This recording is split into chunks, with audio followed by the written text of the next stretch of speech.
Online discussions went wild after messages reportedly shared by Mickey McCoy's wife popped up, with many people claiming the screenshots could shake the entire narrative surrounding Charlie Kirk. And the second those posts started circulating, viewers began suggesting that Erika Kirk seemed to be stepped back quickly, as if she didn't want to be anywhere near whatever might come out next. Actually tracking for years was Erika. Not Charlie, but Erika was the one being tracked by these planes. Between 2022 and September of 2025, both of those aircrafts, SUBTT, the yellow plane, and SUBND, the blue plane, showed 68 overlaps with Erika's documented locations, okay? 68 overlaps. I have since been able to add now 73 times that this overlapped, okay? But what really captured everyone's attention was the footage tied to those leaks. Something about Mikey's behavior struck as unusual. His wife looked completely worn out, almost like someone who had stayed quiet too long and was finally done holding things in. Meanwhile, commenters online kept insisting that Erika didn't want any more information released, and the tactics they believe she's using to stop further leaks are exactly what sparked this entire wave of curiosity. Since so many people opened this wanting clarity, let's walk through everything: the strange video clips, timelines that feel mismatched, an oddly timed family vacation right before the incident, and internet chatter tying Erika to trips involving Egypt and Israel. By the end, you'll understand why parts of the internet think there might be more to the story. Mikey, who served as Charlie's young chief of staff at only 23, was right beside when the tragedy occurred. People already know the basics, so there's no need to repeat the event itself. What shook viewers was Mikey's immediate reaction caught on camera. Instead of ducking or responding instinctively like those around him, he quietly raised his phone to his ear. No obvious dialing, no hesitation, just lifted it like he was already expecting something. But in this particular video, he's not standing where you can get a view of Charlie asking a question. So this part is not tracking. Okay, Mikey is not standing to the side of Charlie, he is behind. And so if you're saying what earlier, we're supposed to see him, the best place to stand if you're going to get a video of Charlie asking a question is going to be in a place where you can see both Charlie and the person asking the question. And that's just not where he's standing. So that excuse doesn't make sense to me. Now, maybe he's saying Mikey was there when he was throwing hats out, and he was there trying to send videos thereafter once things got started. That's all possible. I don't know. Regarding him putting his hands up to his ear, it does sound completely plausible to me that if you first hear a gunshot, you're going to naturally do this, right? That kind of makes sense. You're going to go, what was that maybe? And then I think typically you'd get down. And the issue that I have is I never see him take that phone down. Maybe he does, right? Maybe he does. We don't know for a fact, and so we should be clear that it doesn't look to me like he's just covering his ears there, but maybe he is. What I will say is that it would be unlikely that you would keep holding your ears until you get all the way out, and that you wouldn't duck. Then Erika added another layer during her televised interview. She said she didn't hear her phone during the chaos because it was on silent, but when she checked it moments later, she saw a call from Mikey. According to her, he phoned her mere seconds after everything happened. And that's when Mikey started calling me. Called me within seconds. I called Erika. I just remember it rang like 3 or 4 times. I didn't know what to say. Those are the words that will change someone's life forever, and you have to be the one to say it. That was the first time I've ever called her during a campus tour stop. And so Mikey called me, and I'll never forget him just being like, Charlie's been shot. He's been shot. Get the kids. Get security. Get the kids. Get the kids. He's been shot. I sprinted out of her treatment center and just collapsed in the middle of the parking lot. I called our security. Yeah. Unbelievable nightmare. So according to Erika, Mikey called her within seconds. If you might remember that Mickey McCoy has been under a lot of fire for how he reacted less than 1 second after Charlie was shot. He put his phone or his hands to his ears, looks like his phone, and began walking away. People were highly suspicious of this, and we were told by Turning Point USA, executive producer of the Charlie Kirk Show, Andrew Colvette, that Mikey did not make a phone call here. He, in fact, put his hands up over his ears because the shot was very loud. Remember this. Last thing, because this is part of the video allegations here, is that they think they're alleging that he was on the phone immediately. He was not. He was taking social videos, which he would send to our group chat, which we would then put on Charlie's social while the event was happening, so you could see like the crowd come in or his interactions. And we were only 2 questions into this event, so he was still getting it out to all the chats he needed to do, which he did at every event. He turns around and it was so blaringly loud, I'm told. You would know this better than I, but this is what I'm told. It was so blaringly loud, and he was so shell-shocked. He put his fingers in his ear, but his phone was still in his hand. He walks away. Blake Neff, who's also on this Charlie Kirk show from Turning Point USA, who was right next to Mikey McCoy when the shot rang out, also explained that Mikey McCoy and him separated. It was not until they reconvened after the fact, when he encountered Mikey with his lip quivering, that the phone call was then made to Erika and then to his father, Rob McCoy. Candace Owens came out straight up yesterday and said that this was an inside job. People are suspicious because of inconsistencies and lies. Naturally, people wondered how both stories could fit together, and the simplest way to settle it, releasing call logs, has not happened. Not a single timestamp has been made public, which only deepens the online speculation. I don't like the silence from Turning Point employees. I know for a fact one of them, I'm not going to name, has a text message from Charlie the day before he died saying they are going to kill me. Wow. Now, he was not referring to the lobby when he wrote that message. Yeah. If you are his friend and you're interested in the truth, why wouldn't you tell the public that? Wouldn't you just come right out to the public and say, hey, I don't know what happened, but like Charlie thought they were going to kill him. I do not like the way Turning Point is behaving. I've made that clear. And nobody is going to emotionally manipulate me and tell me that it's all good now. And to attack Turning Point would be to attack his legacy. Mm-hmm. Charlie told me years ago that he had, which I shared the messages, he was having a ton of visions and was telling me that Turning Point was going to be the death of him. He knew he was going to die young, and strangely knew that I was going to be the only person to defend him. Right. I showed the messages. Yeah. I showed the messages. They tried to say it was fake and you pulled it up and yeah. We're here now. And I'm going to defend him. I'm going to figure out. Then Candace Owens pointed something else out. Just weeks before Charlie died, the McCoys and the Kirks went on what was described as their very first joint family trip. Mikey's wife even posted about it proudly. During this getaway, the McCoys filmed a number of private family moments, clips that resurfaced everywhere after Charlie passed, including the well-known shot of Erika holding Charlie's hand while walking their children. People questioned why the McCoys were the ones recording so much behind the scenes, since family trips usually involve someone inside the family holding the camera, and the odd timing didn't stop there. Only 4 days before Charlie's death, Mikey reportedly filmed Charlie again on a trip to Korea, calling it the first time he'd ever captured him like that. The timing struck many viewers as eerie. Yeah, so originally we were supposed to go to the DMZ portion where Trump shook Kim Jong-un's hand, and I'm going to put him on blast, but the United Nations canceled Charlie. It didn't allow us to go. Wow. So we were scheduled to go. So we had to go to that lookout point, which was really exciting still. So glad we got that. Yeah, you got to see it. Something else that's really interesting is when we were at that Build Up Korea event, Charlie was meeting with all these pastors backstage. Do you remember this? Yeah. And there's Pastor Son, S-O-N. And Charlie was talking to him. He was talking about politics from the pulpit, which you can't do during election season in Korea, but he was doing it anyways. And Charlie's like, let me take a picture with you. So he took the picture and we left Korea. 2 days after we left Korea, the pastor was arrested and is in jail right now for... No way. Yeah, I saw that. Because Yes, you can't... We have the picture up there. That was 2 days after they arrested that pastor. He's in jail right now for talking about politics. While Eliza McCoy essentially vanished from public view, TPUSA went full throttle. Podcasts, interviews, speeches. Suddenly the spotlight was entirely on Mikey. He was promised or told or encouraged that he would become the new Charlie, and it is a fact that was the number one sentiment that we received from our Turning Point USA insiders following Charlie's assassination. That the, supercalifragilistic, Mikey McCoy appeared to have like an extra spring in his step that made them all a little bit uncomfortable in the aftermath. And that he seemed all too happy to assume Charlie's position. Look, he's already speaking at Liberty University. Why? Because he made some phone calls?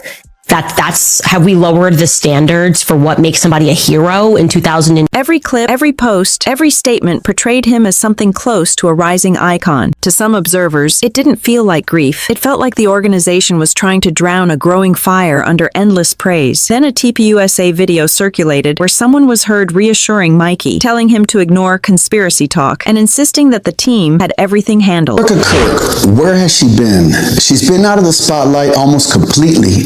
No interviews, no real public presence, nothing. And at this point, people are wondering why. Is it the attention? Is it pressure?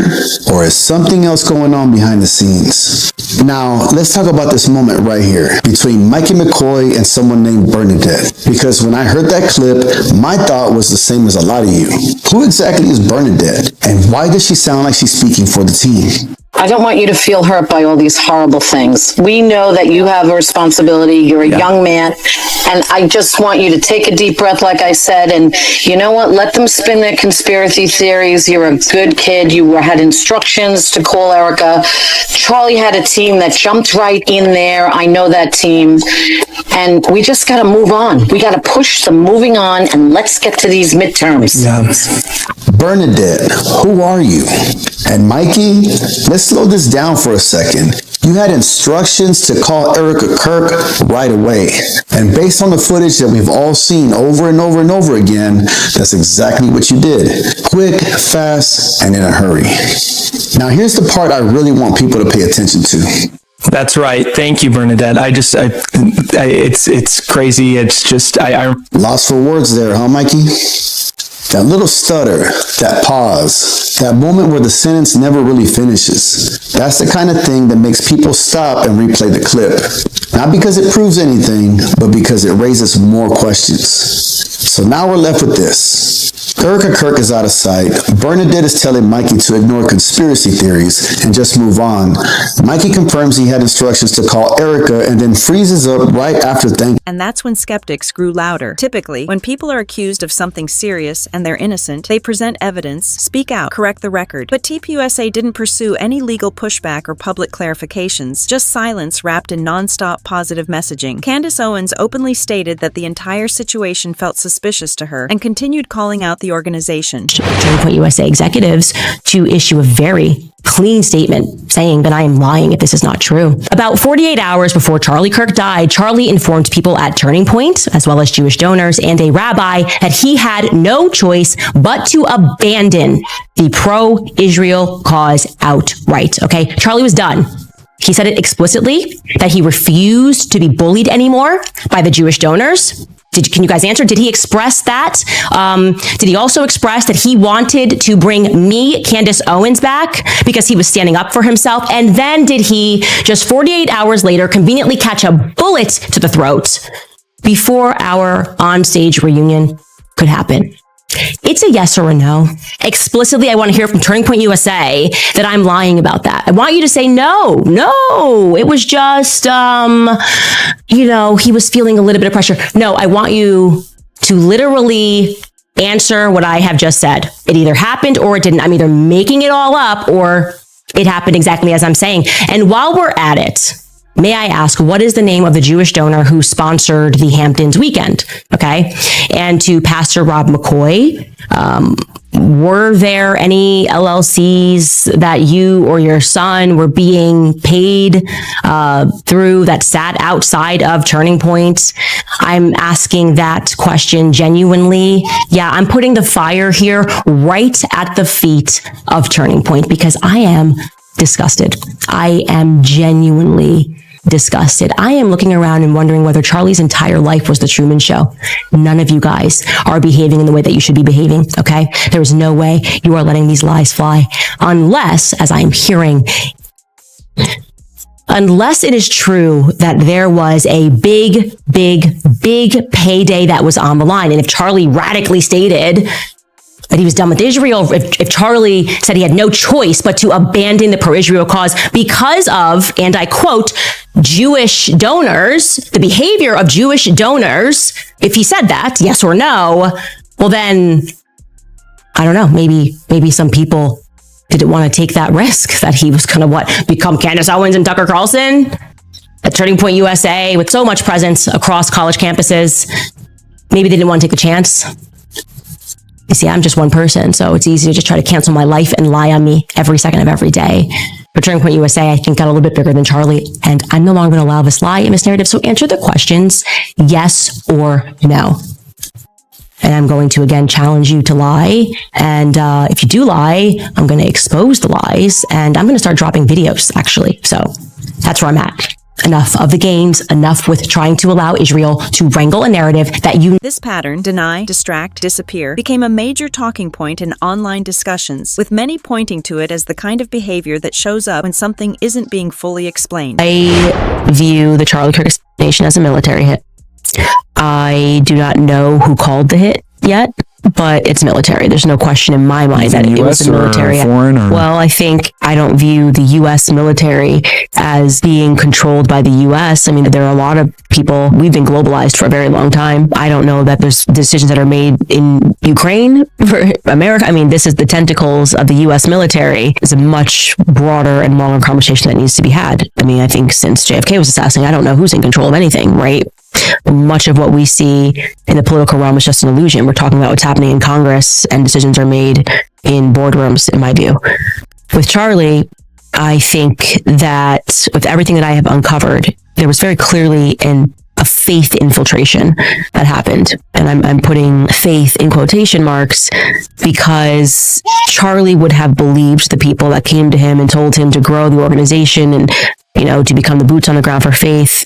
He cared very deeply about his faith, and the cast of characters and the pastors that are around him, rotten, like very rotten. The McCoy's, Rob McCoy, unbelievably rotten, and I've been covering a lot with. Then attention shifted back to Erika. Viewers online claimed she was trying to keep Mikey's wife from speaking further, as if the one person stepping out of the narrative needed to be contained. Candace Owens also highlighted how every TUSA mention of Mike included a glowing adjective: amazing, brilliant, heroic, used repeatedly, almost like a coordinated script. It's obvious to me that Mickey McCoy was the person that they wanted to launch as the new Charlie. That's very obvious. The way they brought his YouTube channel back with a speech from Mikey, and everyone was kind of trying to soft sell Mikey to us. And was like, who's this kid? First off, you're 23. Why are you the chief of staff of anything? Who are you, actually? And you're brought in by Rob, your dad, who is dirty. I mean, very dirty guy. I covered more of that yesterday. He just gives me the sleaze and the ick. And it just is very strange. I felt like they tried to manipulate us into accepting this, almost like they had, like, Mikey's going to be this person. Then we see Mikey, he's a hero, and he just walks away right after somebody, like, that doesn't make any sense to me.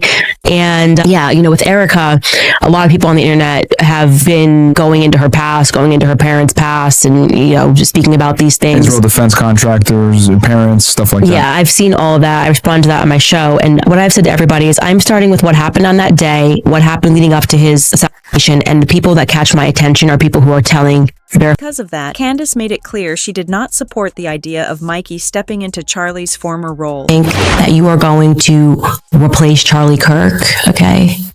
Kings are born. You don't just get to depose and tell us that we're going to follow this individual, okay? I'm one of the Masons of Turning Point USA.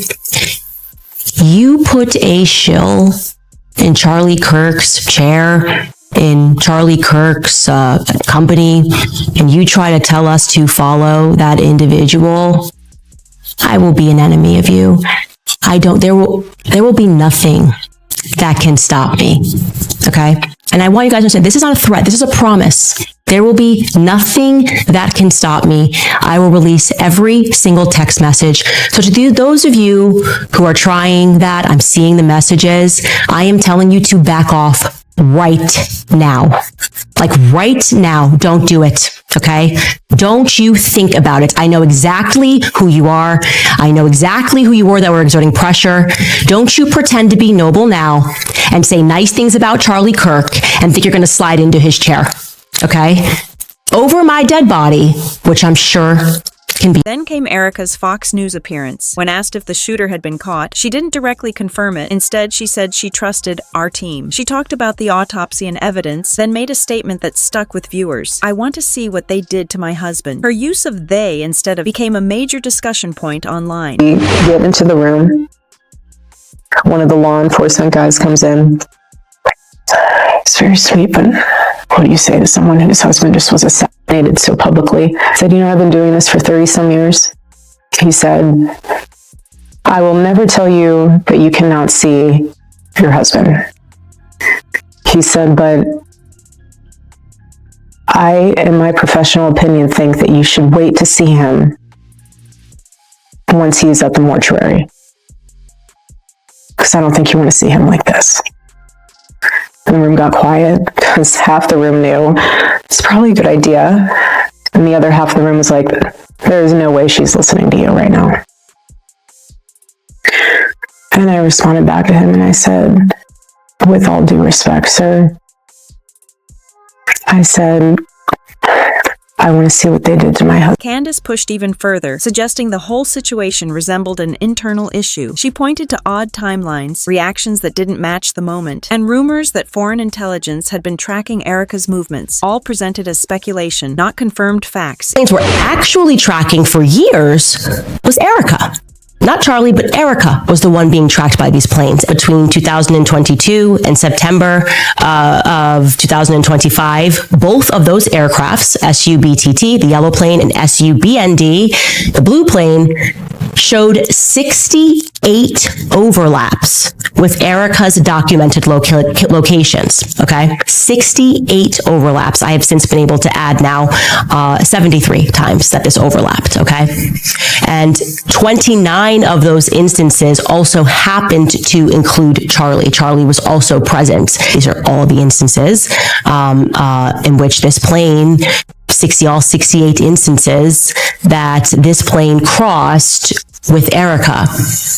And I'm also going to say this includes overseas as well. So my instant question becomes, why didn't Turning Point acknowledge that this plane was familiar to them? When I was taking all of these figurative online bullets, someone could have easily said something, right? That's kind of a repeat thing in this investigation. Josh Hammer lies, I get attacked, Turning Point just stay silent. They know he's lying, but they allow the lie to flow. Alex Clark lies, I get attacked, I'm telling the truth. Turning Point knows it, but they kind of allow this like Catholic thing, lie to flow. And the influencers are allowed to lie. Nobody at Turning Point ever just steps to clarify that I'm onto something or I'm telling the truth about something. And when it comes to these Egyptian flights, the math on this is indisputable.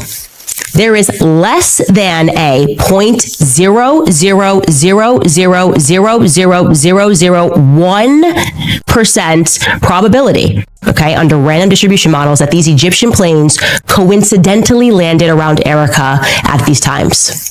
Like I said, this plane was not just with her in America, it was also tracking her overseas as well. I flagged this because I was alarmed because I thought it was tracking Charlie, and I am telling you that this plane, in addition to Charlie, and primarily actually was tracking. Then new online rumors claimed Erika might be around 8 weeks pregnant, but since Charlie passed 10 weeks earlier, people questioned the timeline. Nothing about this claim is confirmed, but it added fuel to the conversation spreading online. Has happily revealed that she is 8 weeks pregnant with Charlie Kirk's child, saying it was him, leaving his final gift to the world. The only problem with that is Charlie Kirk died 10 weeks ago. The widow of Charlie Kirk has announced that she's pregnant with what would have been their third child together, except there's a slight issue. The dates don't quite add up, with even Charlie Kirk superfans saying, the math just ain't mathing on this one. Vice President J.D. Vance was the first to congratulate the expectant mother on Twitter, saying that the child will be a light in the darkness that will hopefully get to grow up in a quite peaceful America, something that his father never got to experience. I will love and cherish him, because if it isn't him, I would recommend an abortion.